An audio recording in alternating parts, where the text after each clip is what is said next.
Hai gorgeous, welcome to my place. Terima kasih sudah mengklik video ini. Hanya ada batas tipis antara asmara dan perselingkuhan. Seperti kisah kali ini, yang saya yakin banget kalian fans garis keras kisah penuh gibah tentunya sudah duduk manis untuk menyimak aib rumah tangga orang. Nggak pakai lama? Watch. Thomas yang biasa dipanggil Tom terlahir dari keluarga kaya terkemuka yang memiliki bisnis real estate di Delaware. Tumbuh bersama ketiga saudara laki-lakinya bernama Louis, Joseph, dan Jerry. Sedari kecil dia terbiasa mendapatkan semua kehendaknya. Jika sesuatu tidak berjalan sesuai keinginannya, Thomas akan terobsesi hingga berhasil mewujudkan kemauannya. Saat dewasa, Thomas memilih berkarir di bidang hukum, mulai jadi pengacara, jaksa negara bagian, pengacara kota Wilmington, serta penasihat hukum bagi gubernur Mike Castle. Thomas juga terkenal dalam lingkungan politik di Delaware. Semua kliennya merupakan public figure dari kalangan pengusaha dan politikus kelas atas. Pengacara kaya ini telah menikah dengan Kay Capano dan memiliki 4 orang anak. Namun tanpa sepengetahuan keluarganya, Thomas sering membawa wanita ke rumah saat Kay sedang berada di luar kota. Satu di antaranya bernama Linda. Linda sendiri sudah memiliki tunangan dan ingin mengakhiri hubungan mereka. Tetapi Thomas menolak dan sering menghubunginya, bahkan muncul di hari pernikahan gadis itu yang dimana Thomas juga merupakan salah satu undangan. Saat Linda berada di ruang ganti, Thomas menyelinap masuk dan melakukan cumi-cumi secara paksa serta memintanya untuk membatalkan pernikahan yang ditolak oleh wanita itu. Hingga saat Linda melahirkan putrinya, Thomas masih sering menghubunginya, namun dengan tegas wanita itu meminta Thomas agar jangan lagi mengganggunya. Tentu saja permintaan itu tidak dituruti Thomas. Dia bahkan mulai mencari cara untuk melenyapkan Linda. Namun semua rencananya gagal karena seorang teman yang dimintanya untuk membantu justru menolak melakukannya. Hingga beberapa tahun kemudian ketika Thomas mendengar Linda telah bercerai, dia kembali menghubungi wanita itu dan mengajaknya check-in di hotel. Pada saat akan melakukan happy ending, Thomas bertanya apakah sejak bercerai Linda pernah berhubungan dengan pria lain, yang dijawab iya oleh Linda. Mendengar jawaban ini, Thomas pun menjadi marah. Sambil memaki, dia meninggalkan Linda begitu saja. Dan sejak saat itu mereka tidak pernah lagi bertemu. Dalam masa-masa ini, Thomas memiliki pacar simpanan bernama Deborah yang biasa dipanggil Debbie. Debbie merupakan istri dari salah seorang rekan pengacaranya yang juga merupakan teman dari istrinya Kay. Hubungan mereka cukup aneh, termasuk selera Thomas yang seringkali meminta Debbie untuk melakukan happy ending dengan pria lain, dan Thomas akan menonton sambil mengintip lewat jendela. Kisah asmara barbar ini berlangsung selama 13 tahun. Namun saat Debbie telah bercerai dan meminta Thomas untuk meninggalkan istrinya, pria itu menolak dan hubungan mereka pun berakhir. Dalam sebuah acara politik di tahun 94, Thomas bertemu dengan seorang wanita muda bernama Annie yang merupakan sekretaris gubernur bernama Tom Carper. Thomas terpesona pada pandangan pertama ketika melihat kecantikan dan kecerdasan gadis itu. Setelah pertemuan pertama, Thomas sering mengajak Annie bertemu untuk urusan di luar pekerjaan. Semakin hari, kedekatan mereka semakin intim dan berakhir dengan happy ending. Setelah malam penuh kehangatan itu, Thomas memutuskan untuk memacari Annie, yang ajakan tersebut tentunya disambut dengan senyuman indah. Walaupun Thomas berusia 18 tahun lebih tua, tetapi semua itu tertutupi oleh karismanya, terutama statusnya sebagai pengacara hebat yang tajir melintir. Annie merupakan anak bungsu dari 6 bersaudara, berasal dari keluarga Katolik Irlandia yang hubungan mereka sangat dekat satu sama lainnya. Sejak kematian ibunya, ayahnya menjadi depresi dan suka mabora.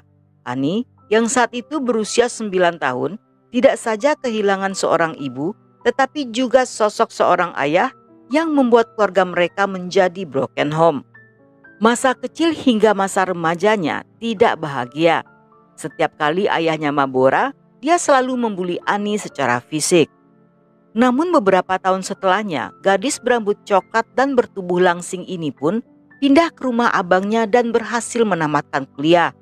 Annie yang pintar juga fasih berbahasa Spanyol setelah setahun tinggal di negara itu. Sejak kehadiran Thomas, hidupnya terasa sangat indah. Dengan masa kecil yang suram, Thomas bagaikan sosok pria yang sempurna.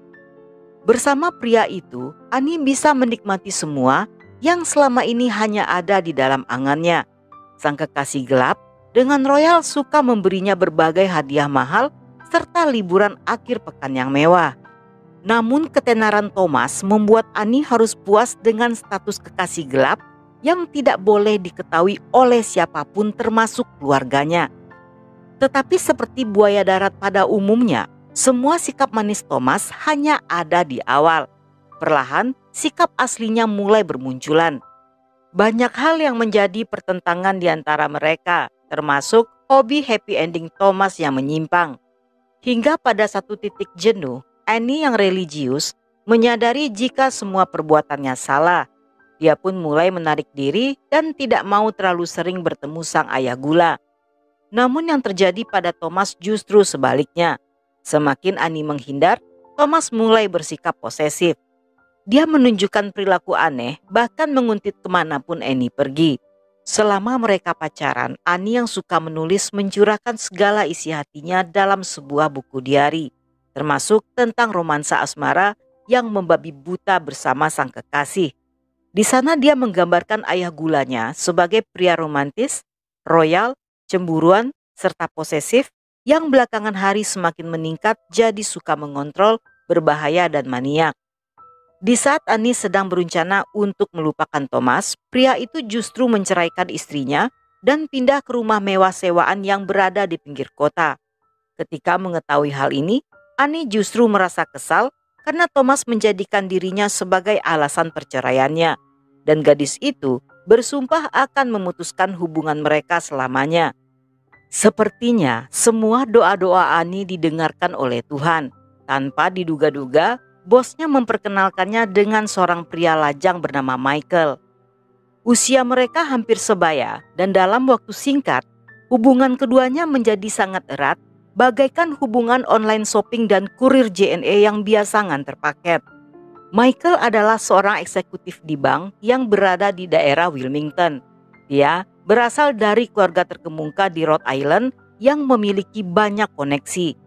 Pria berusia 31 tahun ini mendapatkan pendidikan bagus dan sebelum mencapai usia 30, Michael telah menghasilkan pendapatan dalam jumlah 6 digit per tahun. Gaya hidupnya memperlihatkan kesuksesannya di usia muda. Dia mengendarai Mercy keluaran terbaru dan tinggal sendirian di rumah yang sangat bagus. Secara materi, hidupnya tampak sempurna tanpa kekurangan apapun. Namun yang dia butuhkan saat itu hanyalah seorang pendamping. Hingga satu hari dia menerima email dari sang gubernur yang membahas tentang bisnis. Dan di akhir email, sang gubernur menyarankan agar Michael menelpon seorang wanita muda yang bekerja untuknya dan wanita itu adalah Annie. Menurutnya, mereka berdua tentunya akan saling cocok. Tebakan sang gubernur sangat tepat, mereka saling mencintai dan akur satu sama lainnya. Saat Michael membawanya ke Rhode Island selama liburan akhir pekan, keluarganya menyukai gadis itu dan menurut orang-orang, mereka terlihat serasi saat bersama-sama. Hubungan mereka yang mulai serius mulai menampakkan tanda-tanda akan berujung dengan pernikahan. Annie sendiri telah memberitahu saudaranya Kathleen tentang beberapa rincian pernikahan impian serta siapa saja yang akan menjadi pengiring pengantinnya. Kehadiran Michael memberi warna baru dalam hidup Annie dan hal ini membuatnya lupa akan sang sugar daddy. Namun keputusan untuk menjauhinya tidak diterima oleh Thomas yang telah meninggalkan istrinya. Dia ingin mempertahankan hubungan asmara mereka dengan cara apapun, termasuk mengganggu Annie setiap hari dengan secara diam-diam masuk ke apartemennya dan menghancurkan semua hadiah yang pernah dia berikan. Annie yang merasa tertekan menuliskan semua keluh kesah serta ketakutannya dalam buku diari. Namun tetap saja Thomas sulit dihadapi. Hal ini membuat wanita itu stres serta turun berat badan. Dia pun mengunjungi terapis dan mengatakan tidak bisa lagi mengatasi sang ayah gula yang terobsesi.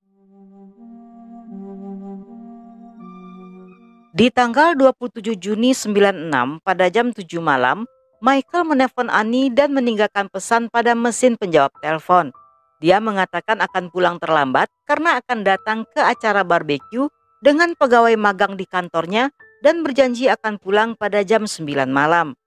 Pada jam 9.30 malam, Michael kembali menghubungi Annie untuk mengajaknya bergabung dalam pertemuannya bersama rekannya di sebuah bar. Tetapi hingga berjam-jam kemudian Annie tidak muncul ke pertemuan tersebut. Bahkan keesokan harinya dia juga tidak masuk kerja atau menjawab semua panggilan yang masuk. Setelah 2 hari Michael menelpon tanpa ada jawaban, dia pun mendatangi apartemen Annie dan menemukan mobilnya terparkir di pinggir jalan. Saat itu Michael yang tidak ingin dianggap memata-matai sang kekasih memutuskan untuk tidak mengetuk pintu atau berusaha memanggilnya. Karena di malam itu mereka punya janji makan malam bersama dengan abang Annie bernama Robert dan istrinya Susan di sebuah klub, sehingga dia berpikir lebih baik bertemu Annie saat di acara dinner saja. Tetapi pada pertemuan tersebut Annie juga tidak muncul, sehingga Michael menghubungi Kathleen untuk menanyakan keberadaan Annie. Kathleen pun menelpon beberapa teman Annie termasuk Robert yang beberapa waktu tidak pernah bertemu adiknya. Dia juga menelpon kepolisian Wilmington untuk melaporkan kehilangan Annie. Setelahnya, dia kembali menelpon Michael dan memintanya datang ke rumah Annie. Di sana mereka melihat dapur dalam keadaan berantakan dengan barang belanjaan yang tidak dimasukkan dalam kulkas. Kamar tidurnya juga berantakan, pakaian di lemarinya sebagian lepas dari hanger, serta kotak-kotak belanjaan dari mall terjatuh ke lantai. Hal ini sangat di luar kebiasaan Annie yang sangat teratur dan terorganisir. Barang-barang yang selalu dibawanya seperti dompet, buku cek, uang, dan SIM terletak di atas meja. Namun dompet, tempat gantungan kunci rumah dan kunci mobil tidak ditemukan. Hal ini sangat aneh karena mobilnya masih berada di luar rumah. Saat memeriksa laci, Kathleen menemukan banyak surat-surat romantis yang berasal dari Thomas. Dia mengenali nama si pengirim surat dan tidak percaya apa yang dibacanya. Dia benar-benar kaget ketika mengetahui bahwa selama ini Annie menyimpan banyak rahasia. Tidak lama setelahnya, di ruangan makan Kathleen menemukan diari milik Annie yang di dalamnya berisi curhatan yang dimulai sejak 22 Maret 94 hingga di tanggal 7 Juni saat sebelum Annie menghilang. Berdasarkan surat-surat tersebut, Kathleen melaporkannya pada polisi yang segera mendatangi pria itu. Thomas cukup terbuka dengan menjawab semua pertanyaan dan mengakui hubungan asmara di antara mereka. Menurutnya mereka telah putus beberapa bulan sebelumnya karena Annie memiliki penyakit mental, anoreksia dan juga bulimia. Dia juga mengaku jika terakhir kali mereka bertemu pada saat makan malam di tanggal 27 Juni. Lalu dia mengantarnya pulang ke rumah dan selanjutnya Thomas ke pom bensin mengisi minyak. Namun saat polisi ingin memeriksa rumahnya, pria itu menolak dengan berbagai alasan. Seminggu setelahnya saat Annie masih belum ditemukan, ratusan orang ikut melakukan pencarian. Namun hal itu cukup sulit karena tidak ada petunjuk ataupun bukti-bukti forensik. Polisi yang mencurigai Thomas sebagai orang terakhir yang melihat Annie dalam keadaan hidup memutuskan untuk menyelidiki apa yang terjadi di antara mereka pada hari terakhir. Mereka pun menanyai salah satu karyawan restoran tempat pasangan itu makan malam. Sang karyawan bersaksi bahwa selama jalannya makan malam, keduanya terlihat tidak nyaman satu sama lainnya dan mereka menghentikan obrolan ketika sang pelayan datang ke mejanya sehingga si pelayan tidak mendengar percakapan tersebut. Polisi pun berusaha mencari petunjuk dengan melacak rute mobil Thomas yang diketahui ternyata mobil itu tidak pernah mampir ke pom bensin seperti keterangan sebelumnya. Menurut ART di rumah Thomas, saat Annie menghilang, dia meliburkan ART selama seminggu dan ketika dia kembali bekerja, dia melihat sebuah karpet dan sofa di rumah Thomas telah diganti dengan yang baru. Keterangan sang ART cocok dengan transaksi kredit card milik Thomas saat membeli barang-barang itu, termasuk saat Thomas membeli cairan pembersih di toko Happy Harris yang menurut pegawai di sana, saat ditanyai, Thomas mengatakan akan menggunakannya untuk menghilangkan noda darah di karpet. Detektif juga menanyai terapis Annie bernama Michelle. Michelle merasa ragu jika Annie bersedia berduaan dengan Thomas secara sukarela karena Annie sendiri takut pada pria itu. Tapi semuanya bisa saja terjadi jika Annie berada di bawah ancaman. Dengan membawa surat perintah penggeledahan, polisi memeriksa rumah serta mobil Thomas dan menemukan 3 noda darah di 3 tempat dalam rumahnya. Namun, walaupun sejak saat itu Thomas menjadi tersangka utama, tetapi karena belum ditemukannya bukti secara fisik, polisi tidak bisa menahannya. Di hari-hari berikutnya, pencarian kembali dilakukan di luar rumah Thomas, tempat pembuangan sampah, hingga ke area hutan terdekat. Ketika masih belum menemukan titik terang, polisi berasumsi bahwa kemungkinan jasad Annie telah dibuang ke lokasi yang memiliki air yang dalam seperti di danau atau di laut. Mereka pun mulai mengarahkan kecurigaan pada saudara Thomas bernama Jerry. Jerry diketahui memiliki sebuah perahu dan sedang tersandung beberapa kasus kriminal termasuk kasus obras. Dia pernah meminta bantuan pada Thomas agar menjadi pengacaranya, yang permintaan tersebut ditolak oleh Thomas. Ketika polisi menemui Jerry di tahanan dan memberikan kesepakatan untuk meringankan hukumannya, pria itu memberikan informasi yang selama ini dicari-cari oleh polisi. Sebagai bentuk balas dendam pada sang abang, Jerry pun mengungkapkan bahwa Thomaslah yang telah melenyapkan Annie. Yang terjadi sebenarnya pada tanggal 27 Juni, Annie mengajak Thomas bertemu untuk memutuskan hubungan mereka secara resmi. Dan beberapa hari sebelumnya, Thomas meminjam senpi milik Jerry yang menurut pengakuannya akan digunakan untuk melenyapkan orang-orang yang memeras Thomas.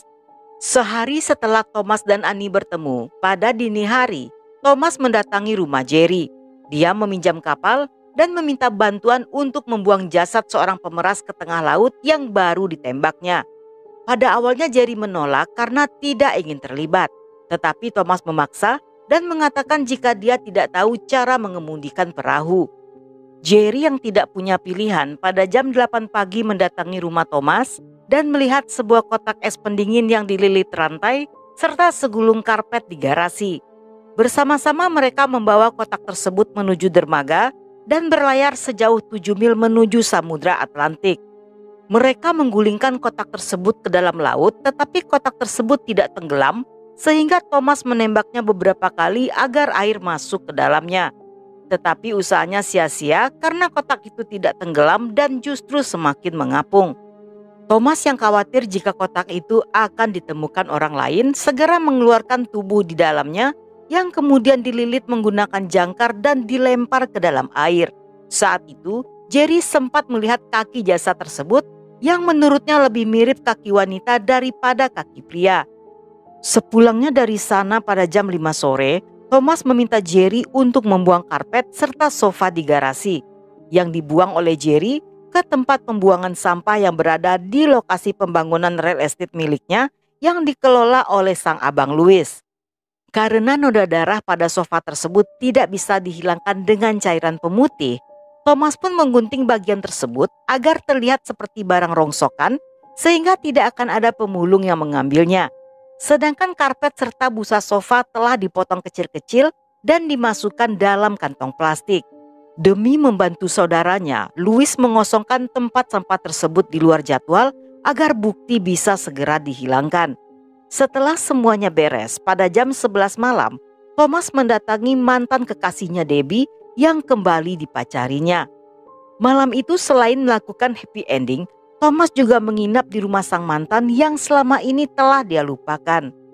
Ketika Thomas menyadari bahwa dia akan segera ditangkap, pria itu segera kabur dengan mobilnya. Tetapi dia berhasil ditangkap saat akan menuju ke bandara. Dalam persidangan yang dimulai pada 26 Oktober 98, dengan setia Debbie selalu hadir menemani Thomas. Dia percaya sang kekasih tidak bersalah dan menelan mentah-mentah semua pengakuan bohong yang diceritakan Thomas selama ini. Sedangkan alibi Thomas, di malam kejadian dia membawa Ani ke rumahnya dan melenyapkan Ani karena wanita itu menolak untuk kembali berhubungan. Bahkan Ani tidak mau menerima hadiah yang dibawa Thomas saat itu. Dengan penuh amarah, Thomas pun melenyapkan Ani dan setelahnya datang ke rumah wanita itu dengan membawa hadiah yang sengaja diletakkan dalam lemari dengan tujuan seolah-olah Ani telah pulang di malam itu. Namun dalam persidangan berikutnya, Thomas membantah perbuatannya dan justru mengatakan jika pembunuhan itu dilakukan oleh Debbie yang merasa cemburu pada Ani.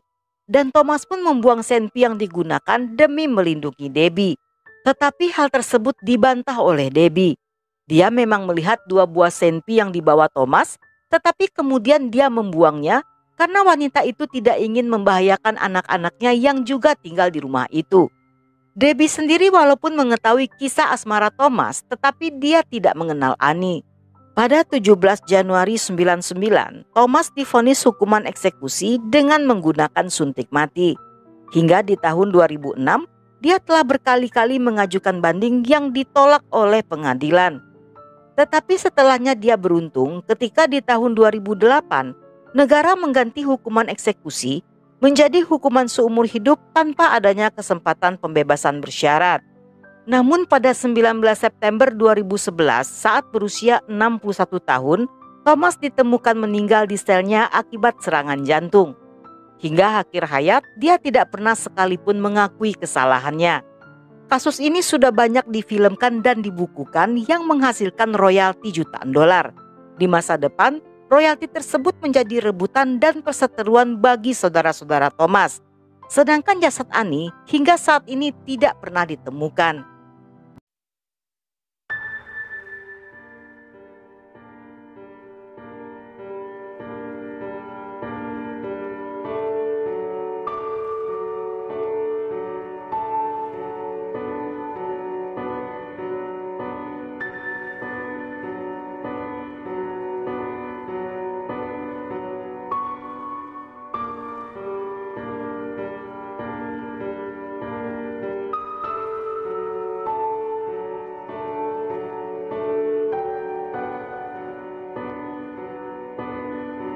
Dan sampai di sini dulu cerita kita kali ini. Semoga kalian suka dengan ceritanya. Jangan lupa subscribe, like, komen, dan share sebanyak-banyaknya ke media sosial kalian.